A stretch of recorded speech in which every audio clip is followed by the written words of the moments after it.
Hello friends, नमस्कार। मैं सतवीर यादव लेके आया हूँ आप सभी के लिए भारतीय राज्य व्यवस्था का एक महत्वपूर्ण टॉपिक संघ सरकार। और संघ सरकार की इस चर्चा में यूनियन गवर्नमेंट की इस डिस्कस में हम बात कर रहे थे फर्स्ट ऑफ ऑल जो हमारी एग्जीक्यूटिव जो सिस्टम है, कार्यपालिका के बारे में हम चर्चा कर रहे थे। और कार्यपालिका में हमारी जो चर्चा थी वो चल रही थी राष्ट्रपति पे। और राष्ट्रपति की इस चर्चा में आज हम बात करेंगे नेक्स्ट पार्ट पे। और लास्ट क्लास में हमने चर्चा की थी यहाँ पे राष्ट्रपति के संदर्भ पे, जिसमें सबसे पहले जाना था कि राष्ट्रपति जो कि देश का प्रथम नागरिक होता है, देश का राष्ट्राध्यक्ष होता है। साथ ही हमने जाना था कि राष्ट्रपति संवैधानिक प्रधान होता है इस देश का। आर्टिकल 52 में राष्ट्रपति पद के उल्लेख के बारे में बात कर रहा था कि भारत का एक राष्ट्रपति होगा, जिसके बारे में हमने जाना अच्छे से कि होगा होने से तात्पर्य कि ये पद के ऊपर शासकीय अंतराल कभी नहीं होगा, ये पद हमेशा भरा रहेगा। सैलरी की बात की जा रही थी। वही आर्टिकल 53 में संघीय कार्यपालिका की सभी शक्तियां राष्ट्रपति में निहित की गई थी, जिनका प्रयोग वह स्वयं या अपने अधीनस्थों के माध्यम से करेगा। देन हमने बात की आर्टिकल 54 के बारे में। और आर्टिकल 54 यहाँ पे बता रहा है कि राष्ट्रपति का जो निर्वाचन है वो प्रत्यक्ष ना हो करके अप्रत्यक्ष रूप से होगा। और अप्रत्यक्ष रूप से एक निर्वाचक मंडल के द्वारा किया जाता है, जिसमें लोकसभा, राज्यसभा और प्रांतीय विधानसभाओं के निर्वाचित यहाँ पर सदस्य जो इलेक्टेड मेंबर्स होंगे केवल वही भाग लेते हैं। यहाँ पे मनोनीत जो पर्सन्स हैं, मनोनीत जो सदस्य हैं, नॉमिनेट पर्सन भाग नहीं लेंगे। विधान परिषदों के सदस्य भी राष्ट्रपति के निर्वाचन में भाग नहीं लेते। अच्छे से ध्यान में रखिएगा दोस्तों कि राष्ट्रपति के निर्वाचन में लोकसभा, राज्यसभा और प्रांतीय विधानसभाओं के सदस्य भाग ले रहे हैं, लेकिन जब राष्ट्रपति को पद से हटाने के लिए लाई गई जो महाभियोग प्रक्रिया है, उस प्रक्रिया में विधानसभा के सदस्य भाग नहीं लेते।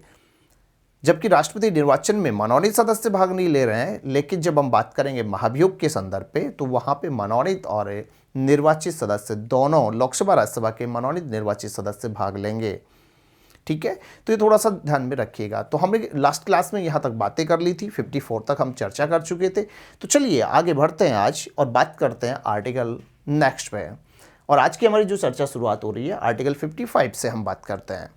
जो आर्टिकल 55 है, उस आर्टिकल 55 में बताया गया है कि राष्ट्रपति का जो निर्वाचन है, इस राष्ट्रपति के निर्वाचन के संदर्भ पे बात की जा रही है कि राष्ट्रपति का जो निर्वाचन होगा, ये राष्ट्रपति का निर्वाचन कैसे होगा, उस संदर्भ पे हम यहाँ पे बात कर रहे हैं।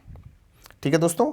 और राष्ट्रपति के निर्वाचन की अगर मैं बात करूं तो राष्ट्रपति का जो निर्वाचन है, इसके लिए आनुपातिक प्रतिनिधित्व जो प्रणाली है, आनुपातिक प्रतिनिधित्व प्रणाली, ठीक है, प्रोपोर्शनल जो रिप्रेजेंटेशन सिस्टम है, उस आनुपातिक प्रतिनिधित्व प्रणाली की एकल संक्रमणीय मत पद्धति, विशेष रूप से ध्यान में रखिएगा, एकल संक्रमणीय, क्योंकि आनुपातिक जो प्रतिनिधित्व प्रणाली है उसके दो टाइप्स होते हैं, दो प्रकार होते हैं, जिसमें एक होता है सूची प्रणाली and secondly single transferable method होता है। एकल संक्रमणीय मत पद्धति होती है। तो राष्ट्रपति का जो निर्वाचन है, भारत में राष्ट्रपति का निर्वाचन आनुपातिक प्रतिनिधित्व प्रणाली की एकल संक्रमणीय मत पद्धति से होता है। अब यहाँ पे सिंपल वे में ध्यान में रखिएगा, आनुपातिक प्रतिनिधित्व प्रणाली क्या कहती है। आनुपातिक प्रतिनिधित्व प्रणाली में बताया गया कि इस निर्वाचन प्रणाली में सबसे पहले क्या किया जाएगा, चुनावी जो कोटा है, चुनावी कोटा यानी इलेक्टोरल जो कोटा है, चुनावी जो कोटा है उसका निर्धारण किया जाता है। ठीक है। और इलेक्टोरल कोटा के बराबर पहली वरीयता के मतों से यहाँ पर हार जीत का फैसला किया जाएगा। निर्वाचन की जो ये प्रक्रिया होगी, इसमें संघ और राज्य, ध्यान दीजिएगा, संघ और राज्य दोनों को प्रतिनिधित्व मिला हुआ है, क्योंकि राष्ट्रपति निर्वाचन में लोकसभा, राज्यसभा दोनों से एमपी आ रहे हैं। लोकसभा, राज्यसभा के कौन आ गए, यहाँ पे एमपी आ गए, लोकसभा, राज्यसभा के एमपी यहाँ पे भाग ले रहे हैं, जबकि विधानसभाओं के यहाँ पे एमएलए भी राष्ट्रपति निर्वाचन में भाग लेते हैं। तो यहाँ पे संघ का प्रतिनिधित्व हो गया एमपी के माध्यम से, और राज्यों का प्रतिनिधित्व होगा एमएलए यानी विधायकों के माध्यम से होता है। साथ ही एक चीज ध्यान में रखिएगा, इसमें अल्पसंख्यक प्रतिनिधित्व भी क्या हो जाता है, सुनिश्चित हो पाता है इस पद्धति में। साथ ही ये पद्धति जो होती है गणितीय गणना के कारण थोड़ी सी जटिल प्रक्रिया है, ये जरूर ध्यान में रखिएगा। और इस प्रक्रिया में सांसद और विधायकों दोनों का समावेश इसमें दोहरे मत प्रस्तुत करता है। ठीक है।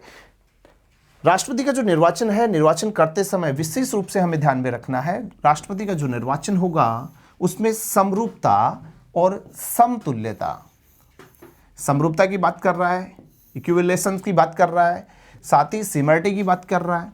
समतुल्यता और समरूपता के सिद्धांत का पालन जरूरी होता है।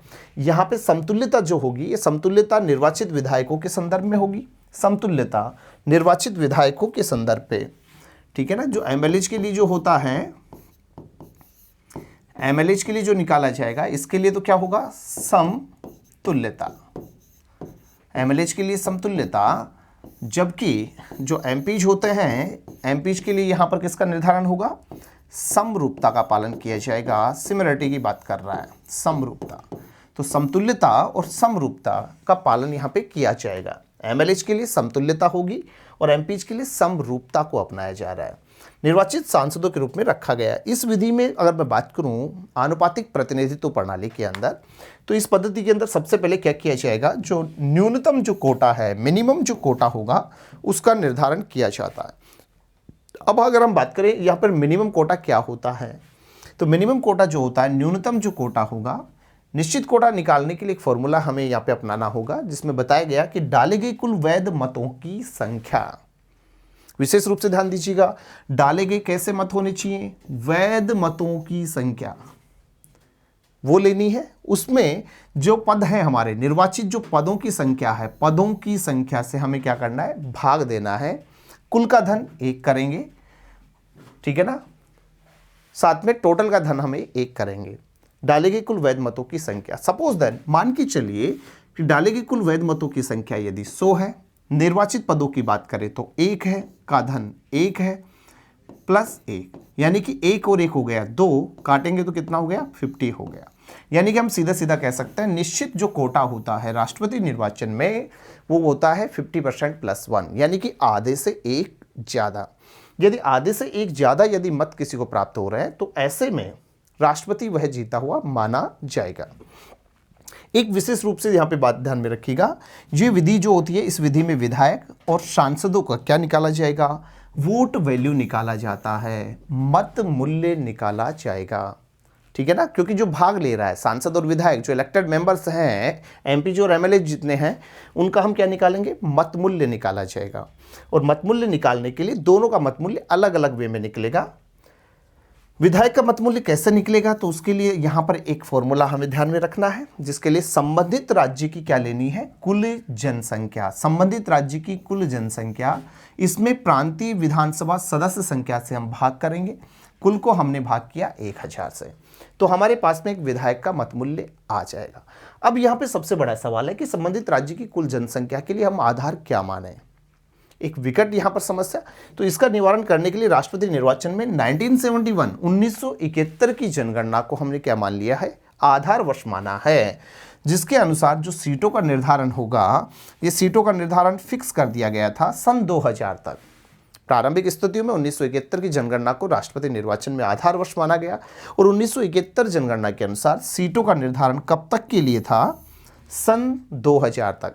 लेकिन ध्यान रखिएगा दोस्तों, 84वां संविधान संशोधन 84वे जो यहाँ पे कॉन्स्टिट्यूशन जो अमेंडमेंट हो रहा है 2001 में हो रहा है, 2001 में, और इसके तहत यहाँ पर जो सीटों का निर्धारण है, इस निर्धारण को आगामी 25 वर्ष बढ़ाया गया। 2001 में 25 वर्ष बढ़ाएंगे तो ये हो जाएगा कब तक के लिए, साल 2026 तक। तो सीटों का जो निर्धारण है वो 2026 तक रहेगा। तो राष्ट्रपति निर्वाचन में 1971 की जनगणना को आधार वर्ष माना गया है, जिसके अनुसार सीटों का निर्धारण फिक्स रहेगा 2026 तक। एक चीज और हमें अच्छे से जान लेनी होगी, यह फॉर्मूले में बताया जा रहा है कि संबंधित राज्य की जो कुल जनसंख्या है, अब कुल जनसंख्या 1971 के अनुसार चले तो क्या सभी राज्यों में एक समान जनसंख्या है? बिल्कुल भी नहीं है। जब एक समान जनसंख्या नहीं है तो क्या विधायकों का जो वोट वैल्यू है सभी राज्यों के अंदर एक समान आएगा? तो ये भी एक समान नहीं आना है। तो इसके लिए क्या होगा, सभी जगह पे हर एक राज्य के अंदर जो एमएलएज का जो वोट वैल्यू है वो अलग अलग पाया जाएगा। ठीक है दोस्तों, इस चीज को अच्छे से ध्यान में रखिएगा, अलग अलग मिलेगा। सीटों का निर्धारण हो गया 2026 तक। लेकिन एक चीज और हमें अच्छे से ध्यान में रखनी है, 87वें जो कॉन्स्टिट्यूशन जो अमेंडमेंट हो रहा है 2003 में, इसके अंतर्गत जो जनगणना का आधार वर्ष है, ये आधार वर्ष 2001 की जनगणना को कर दिया गया है। अभी अभी मैंने आपको बोला कि प्रत्येक राज्य के अंदर एमएलए का जो वोट वैल्यू है वो अलग अलग आएगा, क्योंकि प्रत्येक राज्य की जनसंख्या भी क्या है, अलग अलग है।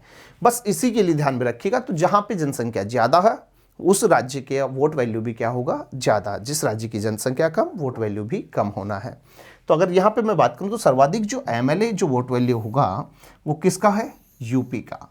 उत्तर प्रदेश, क्योंकि जनसंख्या ज़्यादा है, और उत्तर प्रदेश के एक विधायक का जो वोट वैल्यू होता है 208 आता है। जबकि न्यूनतम जो एमएलए वोट वैल्यू है वो आता है किसका, सिक्किम का, जहाँ पर मात्र 7 यहाँ पर वोट वैल्यू होती है एक विधायक की।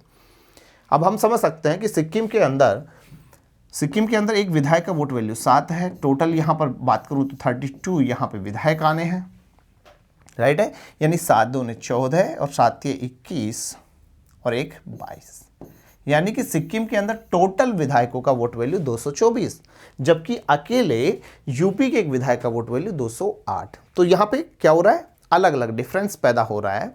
यहाँ पे इस चीज को ध्यान में रखना है, समतुल्यता जो होगी उसका यहाँ पर देखने को मिलता है। ठीक है। राजस्थान की अगर बात करें तो राजस्थान में एक एमएलए का जो वोट वैल्यू आता है 129 होता है, जबकि टोटल अलग अलग विधायकों की अगर मैं बात करूं तो जैसा कि हम यहां पर पहले क्लास में चर्चा कर चुके हैं कि टोटल 31 जो विधानसभाएं हैं, इन 31 विधानसभाओं के टोटल जो एमएलए हमारे हैं 4120 एमएलए हैं, और 4120 जो एमएलए होंगे इनका टोटल जो वोट वैल्यू है, ये वोट वैल्यू कितना होगा, तो टोटल वोट वैल्यू हमारे सामने आता है 5,49,474। 4120 विधायकों की बात कर रहा हूं मैं, टोटल वोट वैल्यू 5,49,474 होगा। लेकिन एक चीज हमने जानी थी कि राष्ट्रपति निर्वाचन में यदि किसी राज्य की विधानसभा भंग है या फिर किसी राज्य विधानसभा के अंदर कोई सदस्य अनुपस्थित है तो उससे राष्ट्रपति निर्वाचन पर किसी प्रकार का कोई प्रभाव नहीं पड़ता है। बस इसी वजह से यहां पर वोट वैल्यू हो सकता है कि इससे कम रहे। ठीक है। जैसे कि अभी हाल ही जो जुलाई 2022 में जो चुनाव हुए, राष्ट्रपति पद के जो चुनाव हुए हैं, उन चुनाव में अगर हम बात करें तो चुनाव के अंदर जे.एंड.के विधानसभा ने भाग नहीं लिया है, और जे.एंड.के विधानसभा भाग नहीं लगी तो यहाँ पे जो एमएलएज हैं, एमएलएज की संख्या घटी, जो कि हमने जाना था 4033 टोटल एमएलएज भाग लिए थे 2022 के चुनाव में, तो वहाँ पर वोट वैल्यू घटेगा। लेकिन टोटल देश के एमएलएज का वोट वैल्यू मिलाया जाए 4120 एमएलएज का, तो वो आता है 5,49,474। इसी प्रकार से हम सांसद का वोट वैल्यू निकाल लेंगे। सांसद के वोट वैल्यू के लिए क्या करना होगा, विधायकों का कुल वोट वैल्यू हम ले लेंगे और उसमें सांसद संख्या का भाग दे देंगे, क्योंकि हमने जाना कि यहाँ पे समतुल्यता के साथ साथ हमें समरूपता भी बनानी है, और समरूपता का पालन करने के लिए यहाँ पर टोटल विधायकों का वोट वैल्यू 5,49,474 है, जिसमें 776 जो हमारे सांसद हैं, 776 सांसदों की बात करें तो कहां से आ रहे हैं, लोकसभा के टोटल 543, राज्यसभा की बात करें तो राज्यसभा के टोटल 233, तो 233 और 543 अगर हम बात करेंगे तो टोटल हमारे सांसद होते हैं 776। तो 776 हमारे सांसद होंगे। 776 सांसदों से अगर डिवाइड करते हैं तो एक सांसद का वोट वैल्यू अप्रोक्सीमेट हमें प्राप्त होता है 708। तो प्रश्न आ जाए तो 708, क्योंकि मैंने बोला कि सांसदों का, प्रत्येक राज्य का जो सांसद होगा सभी का वोट वैल्यू एक समान होगा, लेकिन विधायकों का वोट वैल्यू अलग अलग होगा। तो विधायक का जो मतमूल्य है वो भी अलग अलग आ रहा है, लेकिन सांसदों का सभी का वोट वैल्यू एक समान होना है। इसलिए चाहे फिर वो यूपी से हो, चाहे सिक्किम से हो, राजस्थान से हो, हरियाणा से हो, कहीं से भी है, तो उसका वोट वैल्यू कितना आएगा, 708। और जब 708 को 776 से अगर हम मल्टीप्लाई करेंगे तो टोटल सांसदों का वोट वैल्यू आ जाएगा, और टोटल सांसद जो 776 हमारे सांसद हैं, इनका वोट वैल्यू होता है 5,49,408। ठीक है दोस्तों, इस चीज को जरूर अच्छे से ध्यान में रखिएगा। अब यहां पर 5,49,408 तो आ गया सांसदों का वोट वैल्यू, जबकि विधायकों का वोट वैल्यू कितना है, 5,49,474। और इस प्रकार से राष्ट्रपति निर्वाचन में कुल जो वोट वैल्यू होता है ये होता है 10,98,882। ठीक है ना, 10,98,882 टोटल वोट वैल्यू राष्ट्रपति निर्वाचन में होता है सांसद और विधायकों का। बात करूं मैं यहाँ पर जो आनुपातिक प्रतिनिधित्व प्रणाली है, इस प्रणाली को कई बार यहाँ पे एग्जाम में हेयर पद्धति या एंड्रे प्रणाली के नाम से भी लिख देता है। कंफ्यूज नहीं होना है, हमें इसको टिक करना है। आनुपातिक प्रतिनिधित्व प्रणाली को ही हेयर पद्धति या एंड्रे प्रणाली भी बोला जाता है। साथ ही हमें यहाँ पे ध्यान में रखना होगा एक चीज और, मैं यहाँ पे आपको साथ में मेंशन कर दूं, राष्ट्रपति निर्वाचन में सांसद भाग लेते हैं, राष्ट्रपति निर्वाचन में विधायक भाग ले रहे हैं, और दोनों के दोनों इलेक्टेड मेंबर्स यहाँ पर भाग लेते हैं। सांसद की अगर बात करें तो सांसद जो होते हैं, सांसदों को यहाँ पर राष्ट्रपति निर्वाचन में जब वोट डालने चाहेंगे तो इन्हें हरे रंग का मतपत्र दिया जाएगा। हरे रंग का क्या मिलेगा? मतपत्र दिया जाएगा। लेकिन यदि विधायक यहाँ पे वोट डालते हैं तो इनके लिए यहाँ पे गुलाबी रंग का मतपत्र होता है। गुलाबी रंग का मतपत्र। एक विशेष बात ध्यान में रखना, राष्ट्रपति निर्वाचन में जो मतपत्र दिए जाएंगे, इस मतपत्रों में किसी प्रकार का कोई निर्वाचन जो सिंबल है वो नहीं होता है, चुनाव चिन्ह यहाँ पे नहीं होता है। केवल उन्हें मतपत्र के आधार पे, केवल वरीयता के नाम पर इस तरीके से एक मतपत्र दे दिया जाएगा। राष्ट्रपति निर्वाचन में इस तरीके से एक मतपत्र होता है जिसके ऊपर लिख दिया जाता है, जैसे कि प्रेसिडेंट इलेक्शन 2022 लिख दिया गया। प्रेसिडेंट इलेक्शन हो गए, राष्ट्रपति निर्वाचन हो गए। राष्ट्रपति निर्वाचन जो हो रहा है उसके बाद में यहाँ पर जितने प्रत्याशी मैदान में खड़े हैं उनकी वरीयता यहाँ पे लिख दी जाती है, 1-2 जो भी होता है, बाकी कोई चुनाव चिन्ह यहाँ पर इंगित नहीं होता है। ठीक है दोस्तों, इस चीज़ को विशेष रूप से ध्यान रखिएगा। राष्ट्रपति निर्वाचन अधिनियम 1952 यहाँ पर विशेष रूप से लागू होगा, इस चीज़ को ध्यान में रखना है। एकल संक्रमणीय मत पद्धति में वरीयता के आधार पर विशेष रूप से ध्यान दीजिएगा। किसके आधार पर हो रहा है? वरीयता के आधार पर मत डाले जाते हैं। वरीयता के आधार पर मत डाले जाएंगे। सबसे पहली चीज़ है ना, अभी हम इसको समराइज करेंगे, पूरी चीज़ें हो सकता है समझ में नहीं आए, लेकिन समराइज करेंगे बहुत अच्छे से समझ पाएंगे हम इनको। एकल संक्रमणीय मत पद्धति में वरीयता के आधार पर मत डाले जाएंगे। इस पद्धति में जितने उम्मीदवार मैदान में होते हैं उतने ही प्रत्येक मतदाता के पास मत होते हैं। यदि मान लीजिए कि मैदान में 4 कैंडिडेट खड़े हैं तो प्रत्येक मतदाता के पास 4 वोट होंगे, लेकिन वो चारों मत किसी एक को नहीं दे सकता। उसे वरीयता के आधार पर खड़े जितने भी प्रत्याशी हैं उन सभी को वरीयता के आधार पर क्या करना होगा? वोट डालना होगा। वेटेज के आधार पे वोट डालेगा कि मेरे अनुसार पहले कौन, पहले कौन, पहले कौन। ओके। राष्ट्रपति के निर्वाचन में निर्वाचन अधिकारी जो होता है, ये विशेष रूप से हमें ध्यान में रखना होगा। निर्वाचन में जो निर्वाचन अधिकारी होता है, ये निर्वाचन अधिकारी कहाँ से होता है? एक तो लोकसभा से हो सकता है या फिर राज्यसभा से, और किस आधार पे होगा? चक्रीय प्रक्रिया में होता है। लोकसभा या राज्यसभा से चक्रीय प्रक्रिया में। यदि इस बार अगर राज्यसभा से बना है तो नेक्स्ट टाइम कहाँ से बनेगा? लोकसभा से बनेगा। देन उसके बाद में अगली बार राज्यसभा से बनेगा। जैसे कि अभी हाल ही जुलाई 2022 में जो राष्ट्रपति चुनाव हो रहे हैं, जुलाई 2022 में हुई राष्ट्रपति चुनाव में जो निर्वाचन जो अधिकारी रहा है वो निर्वाचन अधिकारी राज्यसभा से रहा है, ये चीज़ हमें ध्यान में रखना होगा।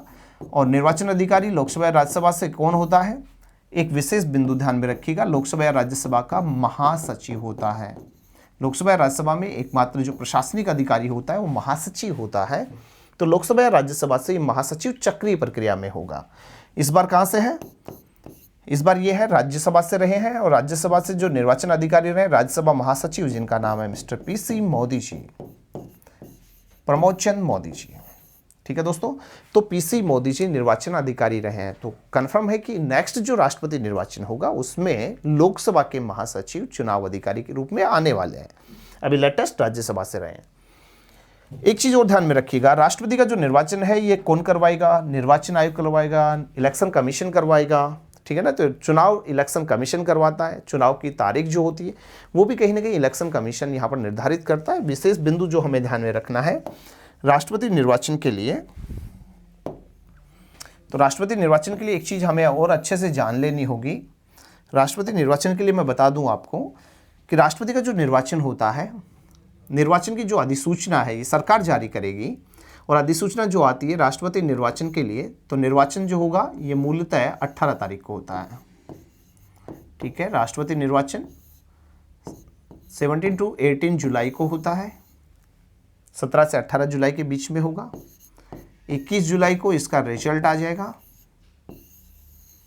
ठीक है, और 25 जुलाई को राष्ट्रपति अपना पद ग्रहण करेगा, पद ग्रहण करेगा। ठीक है, 3 बातें, 3 डेट्स हैं, विशेष रूप से ध्यान में रख लेना। ठीक है, 17 तारीख को क्या हो गया? चुनाव हो गया, चुनाव हो रहा है। चुनाव का जो परिणाम है, चुनाव परिणाम जो आएगा, ये चुनाव का परिणाम आता है 21 जुलाई को, जबकि 25 जुलाई को पद ग्रहण कर दिया जाता है, यानी कि शपथ ग्रहण होती है। और ये कहीं भी संवैधानिक रूप से कहीं लिखा नहीं है, ये केवल एक परंपरा है जो बनी हुई है, जो बनी हुई है। जैसे ही इन फ्यूचर अगर इन केस ऐसा कुछ होता है कि राष्ट्रपति अपना पद किसी भी कारणवश से अगर रिक्त करता है तो फिर ये जो व्यवस्था है ये ब्रेक हो सकती है। ठीक है, अभी तक यही व्यवस्था यहाँ पे चल रही है। याद रखिएगा, राष्ट्रपति जो निर्वाचन होता है इसमें जो चुनाव प्रचार प्रसार प्रक्रिया होती है, ये प्रचार प्रसार प्रक्रिया भी कितने दिन चलेगी दोस्तों? 14 डेज की होती है, 14 दिन ये चुनाव प्रचार प्रसार प्रक्रिया चलती है। राष्ट्रपति चुनाव की अधिसूचना सरकार जारी कर रही है। वहीं पे आर्टिकल 71 विशेष रूप से ध्यान रखिएगा, राष्ट्रपति चुनाव में क्या हो जाए, धांधली हो जाए, तो राष्ट्रपति चुनाव में यदि धांधली हो रही है तो इस धांधली की जो जांच है, रेगिंग इन्वेस्टिगेशन है, ये कौन करेगा? सुप्रीम कोर्ट, सर्वोच्च न्यायालय करता है। चुनाव किसने करवाए? चुनाव करवा रहा है इलेक्शन कमीशन। जबकि चुनाव में धांधली हो रही है, याद रखिएगा देश के अंदर कोई भी जो चुनाव होता है इस चुनाव को करवाने का जिम्मेदारी जो होती है वो इलेक्शन कमीशन की होती है। चुनाव चिन्ह आवंटित यही करता है, मतदाता नामावली तैयार करता है, चुनाव की तारीख तय करेगा, चुनाव का परिणाम जारी करेगा, धांधली की जांच भी इलेक्शन कमीशन करता है।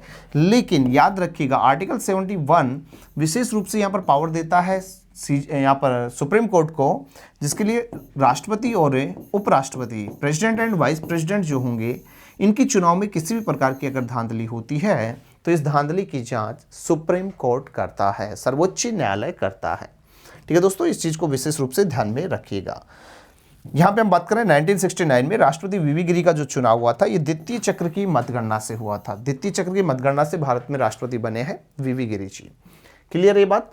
अब यहाँ पर एक चीज़ वापस से हम इसको सरलीकरण की तरफ लेके जाएं तो एक चीज़ ध्यान में रख लेनी होगी हमें। ओके, बात को सुनिएगा। यहाँ पे एक चीज़ हमें अच्छे से ध्यान में रखनी है। हम बात कर रहे हैं आर्टिकल 55 पे, आर्टिकल 55 वापस से सुन लीजिए। आर्टिकल 55 को समराइज करते हैं और आर्टिकल 55 कहता है कि राष्ट्रपति का जो निर्वाचन है, राष्ट्रपति निर्वाचन, इसकी प्रणाली क्या होगी इसके बारे में बताया गया है। निर्वाचन प्रणाली को बताया गया है और निर्वाचन की जो प्रणाली होती है ये होती है आनुपातिक प्रतिनिधित्व प्रणाली, आनुपातिक प्रतिनिधित्व प्रणाली। और आनुपातिक प्रतिनिधित्व की एकल संक्रमणी जो मत पद्धति है, एकल संक्रमणी मत पद्धति। ठीक है दोस्तों, तो सिंगल ट्रांसफरेबल जो मेथड है उससे यहां पर चुनाव होगा राष्ट्रपति का, एकल संक्रमणी मत पद्धति। स्टेप में ध्यान रखिएगा, फर्स्ट ऑफ ऑल यहाँ पे आपको ध्यान रखना है, यहाँ पर मिनिमम कोटा निकाला जाएगा, न्यूनतम कोटा निर्धारित किया जाता है। सबसे पहली चीज न्यूनतम कोटा निकाला जाएगा और न्यूनतम कोटा राष्ट्रपति चुनाव में होता है कम से कम 50% + 1, आधे से एक ज़्यादा। नंबर सेकेंड थिंग, यहाँ पर निकाला जाता है मतमूल्य। क्या निकाला जाएगा? मतमूल्य निकाला जाता है और मतमूल्य निकाला जाएगा किस किस का? जो भाग लेंगे, यानी कि सांसद का मतमूल्य निकलेगा, साथ ही विधायकों का मतमूल्य निकाला जाता है। विधायकों का मतमूल्य प्रत्येक राज्य का अलग अलग होगा जबकि सांसदों का मतमूल्य एक समान होता है। नंबर थर्ड इज, राष्ट्रपति चुनाव में वरीयता के आधार पर मत डाले जाते हैं, वरीयता के आधार पर मत डाले जाएंगे। ठीक है, तीन बातें हमें अच्छे से ध्यान रखनी होगी। आर्टिकल 55 में न्यूनतम कोटा निकाला जाएगा, मतमूल्य निकलेगा, वरीयता के आधार पर मत डाले जाएंगे। कैसे डाले जाते हैं तो उस चीज को समझ लीजिएगा कि वरीयता के आधार पर मत कैसे डालेंगे।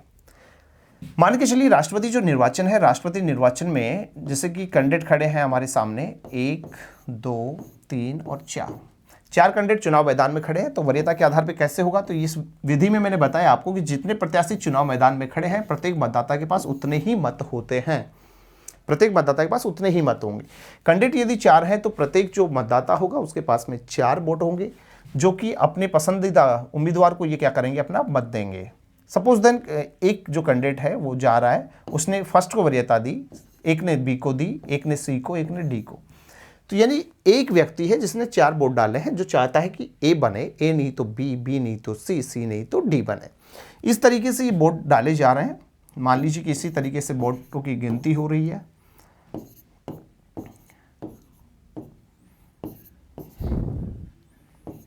ठीक है, इसी तरीके से वोट डाले जा रहे हैं।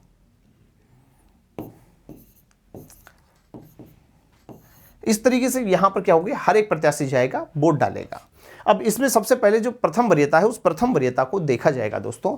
और प्रथम वरीयता की अगर मैं बात करूं तो प्रथम वरीयता में यहाँ पे देखने को मिलेगा कि प्रथम वरीयता में कौन आगे जा रहा है कौन नहीं जा रहा है। अगर फर्स्ट वरीयता में अगर मान लीजिए कि एक तरीके से हम बात करें कि टोटल सपोज देन कि कुल मत जो हैं वो 3000 हैं, 3000 वोट डालने आप। सबसे पहले तो हमें ये ध्यान में रखना होगा कि इनका हमें निश्चित कोटा निकालना है। तो निश्चित कोटा कितना हो गया 50% + 1, यानी कि टोटल हो गया 1501। यानी कि इन 4 कैंडिडेट में से जो भी 1501 यहां पर वोट प्राप्त करेगा वो जीतेगा। सिंपल सी कैलकुलेशन। अगर मैं यहां पर एक चीज क्लियर करना हूं,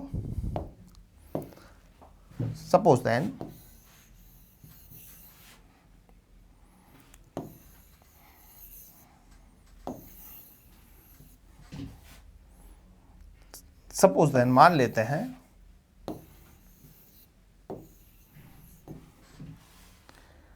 ओके, कैंडिडेट खड़े हैं हमारे 4। इस वरीयता के आधार पे अगर हम बात करें तो 1501 वोट अगर हमें चाहिए। अब यहां पे अगर हम बात करें तो मान के चलिए कि ए को यहां पर टोटल वोटों में से मिल गई 1200, बी को मिल गई टोटल मतों में से 800, सी को मिल गई सपोज देन 700 और डी को मिल गई 300। हो गई 3000 वोट। अब यहां पर जो टोटल वोट मिले, क्या किसी ने भी यहां पे प्रथम वरीयता के अनुसार निश्चित कोटा प्राप्त किया? कोई निश्चित कोटा प्राप्त नहीं कर पाया। जब ऐसी कंडीशन अगर हमारे सामने आ जाए तो इस कंडीशन के अंदर ध्यान रखिएगा, जो सबसे कम मत प्राप्त करता है ऐसे व्यक्ति को चुनाव से बाहर निकाल दिया जाता है, चुनाव से बाहर का रास्ता दिखाया जाएगा। और इसके जो मत हैं जो कि इसके प्रथम वरीयता में जो मत आए थे उन्हीं की काउंटिंग हुई है। सेकंड, इसके बाद में जो सेकंड वरीयता जो दी गई थी, सपोज देन डी ने सेकंड वरीयता ए को दी थी, डी को जिसने फर्स्ट वरीयता दी उसने सेकंड वरीयता ए को दी। तो ऐसे में इसकी जो प्रथम वरीयता है, प्रथम वरीयता लेफ्ट हो गई, चुनाव से बाहर जा रहा है, तो ऐसे में इसकी जो द्वितीय वरीयता है इसको इसकी प्रथम वरीयता मान लिया जाता है, यानी कि मतों का संक्रमण होगा।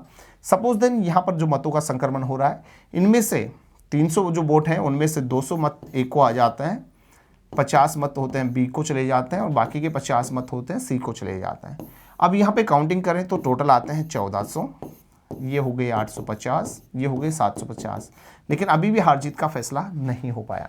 ऐसे में जो सबसे कम मत फिर प्राप्त करेगा इसको चुनाव से बाहर का रास्ता दिखाएंगे और इसकी जो वरीयता है इसको इनकी प्रथम वरीयता मान लिया जाएगा। सेकंड वरीयता हो चुकी, थर्ड वरीयता को इनकी प्रथम वरीयता मान लिया जाएगा। अब ऐसे में 750 जो मत आए हैं तो इनकी जो द्वितीय वरीयता में आएंगे, तो द्वितीय वरीयता में सपोज देन यहाँ पर जो मत होते हैं इनमें से जो 200 मत हैं वो ए को चले जाते हैं, बाकी के 550 मत चले गए बी को। अब इसके पास कितने हो गए 1400, 200 1600 मत हो गए और इनके पास में हो गए 1400। तो यहाँ पे फाइनली कौन जीता? ए जीत गया। तो इस तरीके से इस संक्रमण को कहना, यानी कि यहाँ पर क्या किया गया, द्वितीय चक्र की मतगणना हुई और इस द्वितीय चक्र की मतगणना से भारत में अब तक केवल एक राष्ट्रपति हैं जिनका नाम है मिस्टर वीवी गिरी साहब, वराहगिरी वैकेंट गिरी जी, जो कि इस द्वितीय चक्र की मतगणना से राष्ट्रपति बने थे।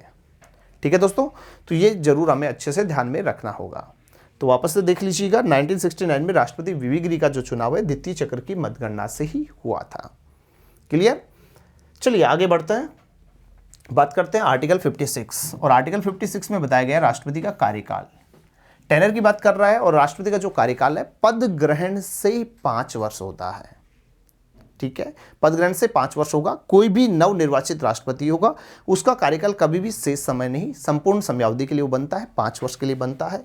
तो पद ग्रहण से राष्ट्रपति का कार्यकाल होगा 5 वर्ष।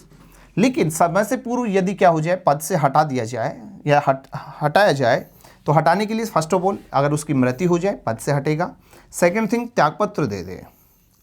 और राष्ट्रपति जो है वो अपना त्यागपत्र जो होगा, राष्ट्रपति अपना त्यागपत्र किसको देता है? वाइस प्रेसिडेंट को देगा। प्रेसिडेंट अपना त्यागपत्र वाइस प्रेसिडेंट, और वाइस प्रेसिडेंट अपना त्यागपत्र प्रेसिडेंट को, यानी कि एक दूसरे को ये एक्सचेंज करता है। राष्ट्रपति उपराष्ट्रपति को, उपराष्ट्रपति राष्ट्रपति को देता है। तो त्यागपत्र देगा उपराष्ट्रपति को, लेकिन विशेष रूप से ध्यान रखिएगा दोस्तों, उपराष्ट्रपति इसकी जो सूचना है, ये सूचना किसको देगा? तुरंत प्रभाव से सूचना लोकसभा अध्यक्ष को देता है। ठीक है, राष्ट्रपति ये सूचना तुरंत प्रभाव से लोकसभा के अध्यक्ष को देगा, स्पीकर को इसकी सूचना देता है। तो फर्स्ट इज मृत्यु हो जाने पर समय से पूर्व हट सकता है, त्यागपत्र दिए जाने पर, या फिर नंबर थर्ड इज महाभियोग द्वारा, इम्पीचमेंट जो होगा, इम्पीचमेंट के थ्रू भी यहाँ पर राष्ट्रपति को पद से हटाया जा सकता है। तो 3 मेन प्रोसेस यहाँ पे होती है। बात कर लूँ मैं यहाँ पर, समयावधि पूर्ण होने पर भी राष्ट्रपति तब तक पद पर बना रहेगा। मैंने बोला था आपको कि राष्ट्रपति पद एक ऐसा पद है जिसमें शासकीय अंतराल नहीं हो सकता। वह तब तक अपने पद पर बना रहेगा जब तक कि उसका उत्तराधिकारी पद ग्रहण ना कर ले। और यही कारण है, यही परंपरा है कि जैसे ही राष्ट्रपति का कार्यकाल संपूर्ण होने को आता है उससे पूर्व चुनाव प्रक्रिया को संपन्न करवा लिया जाता है, ठीक है, ताकि शासकीय अंतराल ना होने पाए और समय पर दूसरा व्यक्ति उत्तराधिकारी अपना पद ग्रहण कर ले। अब यहाँ पर एक चीज़ और ध्यान में रखिएगा, आर्टिकल 56 खंड फर्स्ट का जो क्लॉज 6 है ये क्या कहता है कि राष्ट्रपति संविधान का उल्लंघन करता है तो उसे आर्टिकल 61 में वर्णित महाभियोग प्रक्रिया द्वारा हटाया जा सकता है। और इस बात का उल्लेख आर्टिकल 56 क्लॉज फर्स्ट के यहाँ पर बिंदु संख्या 6 में कही जा रही है। तो उपबंध पूछे, महाभियोग उपबंध 56 में आ जाएगा। प्रक्रिया की बात करेगा तो प्रक्रिया आर्टिकल 61 में जाएगी। महाभियोग प्रक्रिया की अगर मैं बात करूं दोस्तों, तो महाभियोग की जो प्रक्रिया है एक अर्ध न्यायिक प्रक्रिया है, क्वासी जुडिशियल प्रोसेस है, अर्ध न्यायिक प्रक्रिया है। विशेष रूप से ध्यान दीजिएगा, महाभियोग की प्रक्रिया कैसी प्रक्रिया है, एक अर्ध न्यायिक प्रक्रिया है। आरएस प्रीलिम्स में सीधा सीधा पूछा गया प्रश्न, राष्ट्रपति की महाभियोग प्रक्रिया कैसी प्रक्रिया है, एक अर्ध न्यायिक प्रक्रिया है, क्वासी जुडिशियल प्रोसेस होती है। राष्ट्रपति को महाभियोग द्वारा उसके कार्यकाल की समयावधि से पूर्व भी पद से हटाया जा सकता है। संविधान के आर्टिकल 61 के अनुसार राष्ट्रपति पर केवल संविधान के अतिक्रमण, इनक्रोचमेंट की बात कर रहा है, संविधान का यदि वो क्या कर रहा है, अतिक्रमण कर रहा है, संविधान की किन्हीं मात्राओं का पालन नहीं कर रहा है, उल्लंघन कर रहा है, तो ऐसी स्थिति में राष्ट्रपति पर महाभियोग लाया जाता है। महाभियोग की जो प्रक्रिया होती है ये संसद के किसी भी सदन में प्रारंभ की जा सकती है। बाकी मैं आपको क्लियर कर दूं कि राष्ट्रपति की जो महाभियोग प्रक्रिया होती है ये महाभियोग प्रक्रिया कहाँ से शुरू होती है, लोकसभा से प्रारंभ होती है, ठीक है। उपराष्ट्रपति की जो प्रक्रिया होती है वो राज्यसभा से चलती है, जबकि राष्ट्रपति की जो प्रक्रिया है वो लोकसभा से प्रारंभ होती है। महाभियोग की प्रक्रिया प्रारंभ होने से कितने दिन पूर्व, 14 दिन पूर्व राष्ट्रपति को लिखित सूचना देना आवश्यक होता है। फर्स्ट इज संविधान के अतिक्रमण किए जाने पर महाभियोग आएगा। नंबर सेकेंड इज कम से कम 14 दिन पूर्व इसकी सूचना राष्ट्रपति को देना अनिवार्य है। संपूर्ण प्रक्रिया के अंदर राष्ट्रपति स्वयं या फिर राष्ट्रपति का कोई भी यहाँ पर उम्मीदवार जिसको वह नियुक्त करता है कि मेरी तरफ से ये महाभियोग प्रक्रिया में शामिल होंगे, ऐसे किसी भी व्यक्ति को संपूर्ण प्रक्रिया में उपस्थित होना अनिवार्य होता है।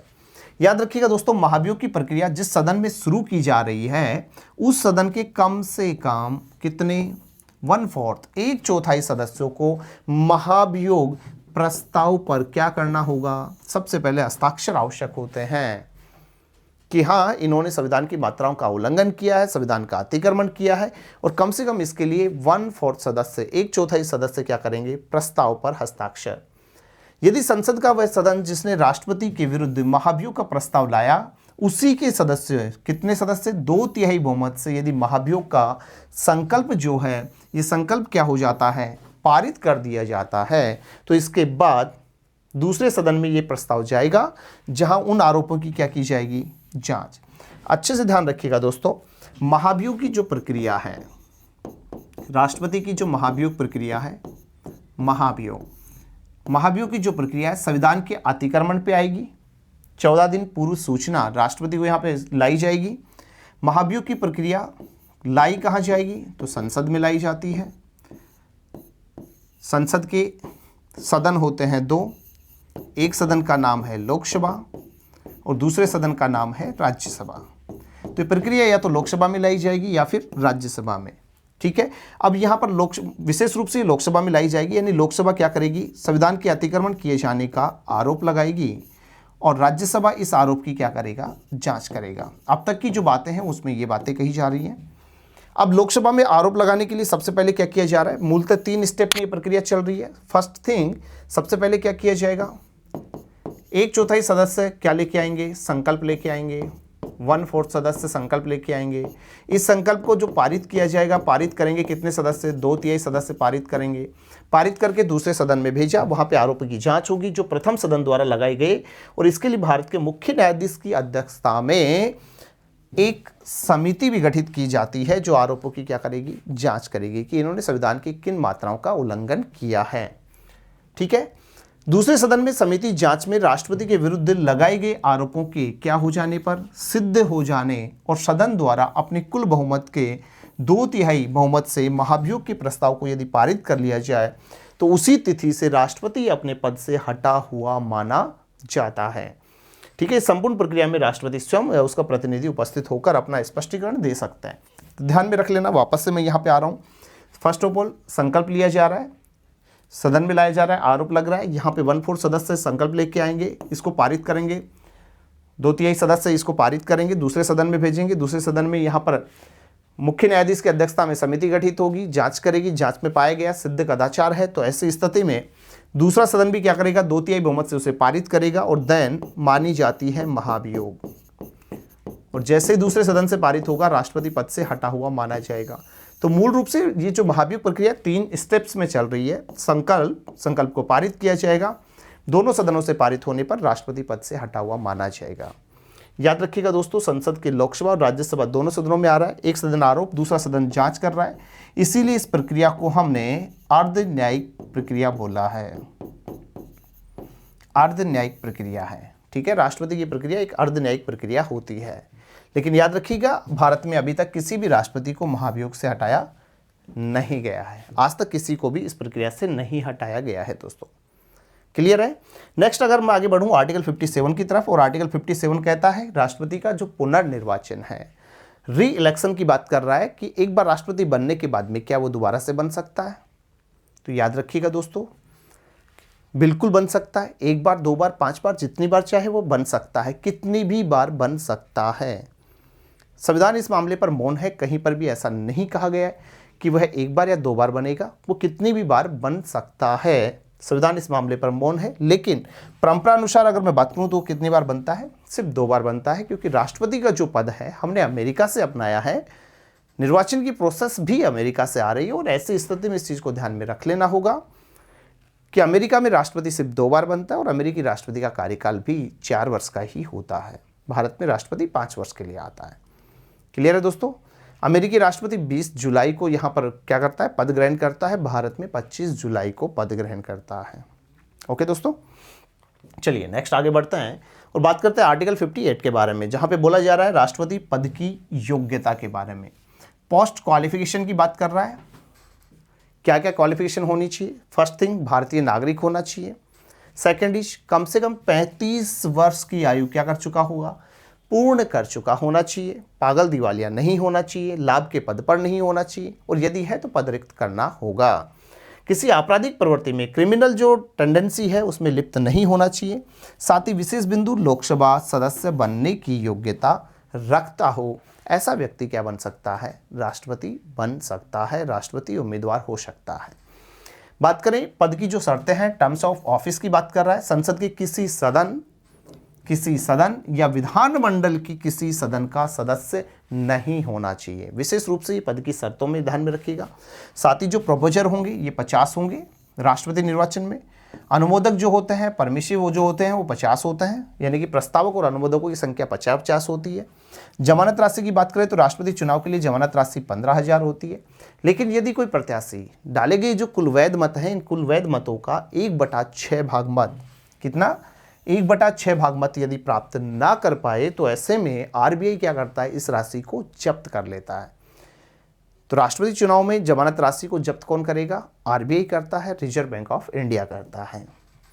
ठीक है। वेतनमान की अगर मैं बात करूं तो राष्ट्रपति का जो वेतनमान है, उपलब्धि जो दी जाती है, राष्ट्रपति को 5 लाख प्रति माह दिया जाता है और ये वेतन दिया जाता है भारतीय संचित निधि से। ठीक है। भारतीय संविधान की अनुसूची 2 में यहाँ पर वेतन के बारे में जिक्र किया जा रहा है और राष्ट्रपति को यहाँ पे परिलब्धियाँ दी जाती हैं, इमुलेशंस दिए जाते हैं और इमुलेशंस मिलेंगे यहाँ पे 5 लाख प्रति माह, और ये 5 लाख किया गया है 2016 से। मूल संविधान में राष्ट्रपति को 10,000 रुपये मिलता था, मूल संविधान में 10,000 रुपये राशि दी जाती थी। वर्तमान में 2016 से पहले 1.5 लाख रुपये था, अभी बढ़ा करके कितना कर दिया गया है, 5 लाख 2016 से वेतन दिया जा रहा है, 5 लाख प्रति माह भारतीय संचित निधि से। साथ ही हम बात करें राष्ट्रपति भवन के बारे में तो राष्ट्रपति का जो भवन है ये बना हुआ है रायसीना की पहाड़ी में, नई दिल्ली में। राष्ट्रपति भवन कहाँ पे है, रायसीना की पहाड़ी नई दिल्ली पे बना हुआ है और इस भवन को वाइस रीगल पैलेस के नाम से भी जाना जाता है, वाइस रीगल पैलेस, जिसमें 1000 किस्म के पेड़ पौधों से युक्त एक गार्डन बना हुआ, मुगल गार्डन। लेकिन दोस्तों आपको पता होगा कि 28 जनवरी 2023 से इसका नाम क्या कर दिया गया है, अमृत उद्यान। राष्ट्रपति भवन का नाम बदल करके अमृत उद्यान कर दिया गया है। राष्ट्रपति भवन का जो नक्शा है ये 1911 में एडविन लुडविग द्वारा तैयार किया गया था और इस भवन में रहने वाले जो पहले व्यक्ति हैं उनका नाम है लॉर्ड इरविन। याद रखिएगा, राष्ट्रपति भवन में रहने वाले पहले व्यक्ति लॉर्ड इरविन है। इसके अलावा राष्ट्रपति भवन की बात करें तो 2 अन्य भवन भी हैं, एक ग्रीष्मकालीन है तो दूसरा शीतकालीन भवन है। ग्रीष्मकालीन द रिट्रीट के नाम से छरवरा हिमाचल प्रदेश में बना हुआ है, जबकि शीतकालीन जो भवन है ये बना हुआ है दोस्तों नीलियम के नाम से हैदराबाद में। क्लियर है।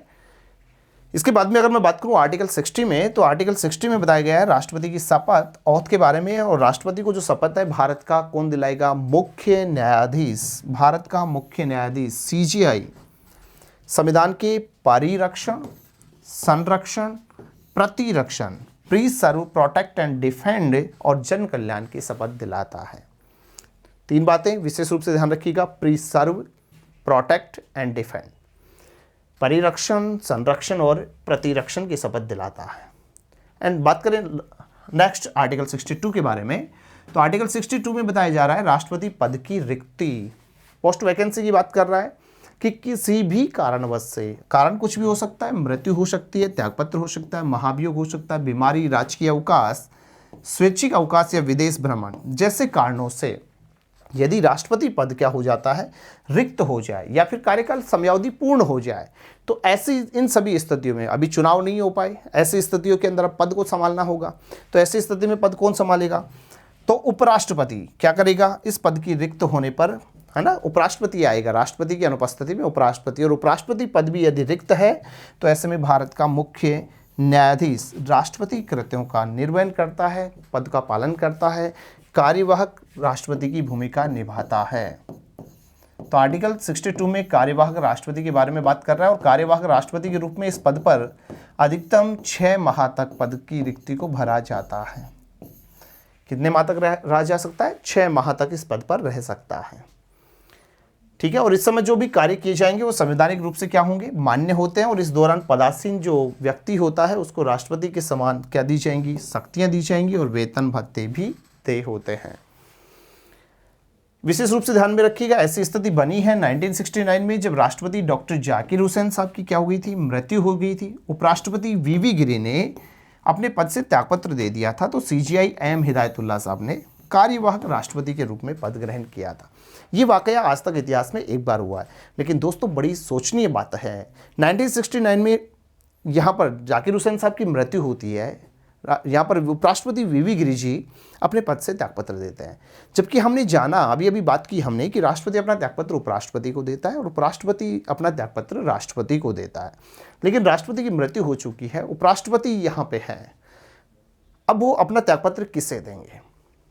तो दोस्तों ध्यान में रखिएगा, ये वाकया जब इस तरीके का बना तो यहाँ पर सलाह ली जा रही है CJI M हिदायतुल्लाह से, साथ ही अटॉर्नी जनरल से, और सलाह करने के बाद में यहाँ पे जो कार्य किया गया कि राष्ट्रपति जो है, उपराष्ट्रपति जो वीवी गिरी जी हैं, उपराष्ट्रपति वीवी गिरी जी ने इन सभी लोगों से डिस्कस करने के बाद में अपने पद का जिक्र ना करते हुए अपने पद से राष्ट्रपति सचिवालय को एक त्यागपत्र लिखा, जिसकी एक प्रतिलिपि सुप्रीम कोर्ट और एक प्रतिलिपि प्रधानमंत्री कार्यालय में भी भेजी गई।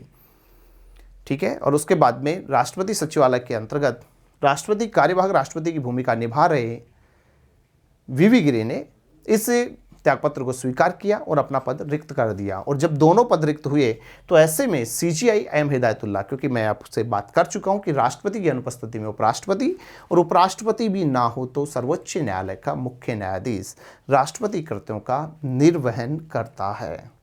ओके। साथ ही हमें यह भी ध्यान में रखना होगा, आर्टिकल 70 बड़े ही काम की चीज है, अन्य आकस्मिकताओं में राष्ट्रपति के कर्तव्यों का निर्वहन। राष्ट्रपति कर्तव्यों के निर्वहन के बारे में अगर आपसे क्वेश्चन पूछे तो आर्टिकल 70 पे हम टिक करेंगे। राष्ट्रपति कर्तव्यों की बात कर रहा है, राष्ट्रपति उत्तराधिकार अधिनियम 1969, और ये 1969 उत्तराधिकार अधिनियम इसीलिए बनाया गया, उसकी वजह थी ये वाली कहानी, जाकिर हुसैन साहब की मृत्यु हो जाने, उपराष्ट्रपति वीवी गिरी द्वारा त्यागपत्र दिए जाने पर अब क्या किया जाए, तो ऐसी स्थिति में लाया गया राष्ट्रपति उत्तराधिकार अधिनियम 1969 की किसी भी कारणवश से इस तरीके से अगर पद रिक्त होता है तो सीजीआई इस पद को ग्रहण करेगा। ठीक है, राष्ट्रपति की अनुपस्थिति में उपराष्ट्रपति राष्ट्रपति के रूप में कार्य करेगा और सभी वो वेतन भत्ते, सभी शक्तियां, पावर्स और किए गए प्रत्येक कार्य संवैधानिक रूप से मान्य होंगे। ठीक है दोस्तों, तो ये जरूर आप इन चीज़ों को अच्छे से देखिएगा। तो हमने जो चर्चा की है वो राष्ट्रपति के बेसिक आर्टिकल्स पे बात की है। वापस से हम इन चीज़ों को एक बार समराइज कर लेते हैं। आर्टिकल 52 में हमने बात की थी राष्ट्रपति पद के बारे में, पद का उल्लेख किया गया कि भारत का एक राष्ट्रपति होगा। आर्टिकल 53 में संघीय कार्यपालिका की शक्तियाँ यहाँ पे राष्ट्रपति के अंतर्गत निहित होंगी। आर्टिकल 54 में राष्ट्रपति का निर्वाचन प्रत्यक्ष ना होकर अप्रत्यक्ष रूप से एक निर्वाचक मंडल द्वारा होगा। आर्टिकल 55 में निर्वाचन की प्रणाली को बताया गया, आनुपातिक प्रतिनिधित्व की एकल संक्रमणीय मत पद्धति। वहीं आर्टिकल 56 में राष्ट्रपति कार्यकाल की बात कर रहा है कि पद ग्रहण से 5 वर्ष होगा।